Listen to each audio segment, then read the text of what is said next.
ஐயா வணக்கம். பெண் வயது 25, பிரசவம் முடிந்து 4 மாதம் ஆகிறது. பிரசவத்திற்கு பின்னால் பலவித மாற்றங்கள். மலத்தில் சளி போன்று வருகிறது, மேலும் மூக்கடைப்பு, நாக்கில் வெள்ளை போன்று படிந்துள்ளது.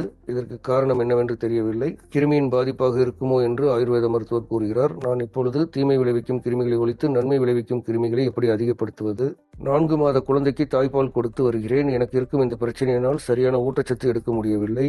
மிகவும் சிரமப்படுகிறேன் ஐயா. பொதுவாகவே பார்த்தீங்கன்னா, பெண்களுக்கு பிரசவம் முடிந்த பின்பு கொஞ்சம் மனதளவில் பாதிப்பு ஏற்படும், உடல் அளவிலும் பாதிப்பு ஏற்படும். கர்ப்பமான காலத்திலிருந்தே கொஞ்சம் கொஞ்சமாக பயிற்சிகளையும் முதிரைகளையும் நம்ம செய்துட்டு வரும்போது பிரசவத்திற்கு பின் உடல் ஆரோக்கியம் காக்கப்படும், மனம் பாதுகாக்கப்படும். என்ன பண்ணலாம் அப்படின்னு பார்த்தீங்கன்னா, உங்களுக்கு கோபுர முதிரைன்னு ஒரு முதிரை இருக்கு.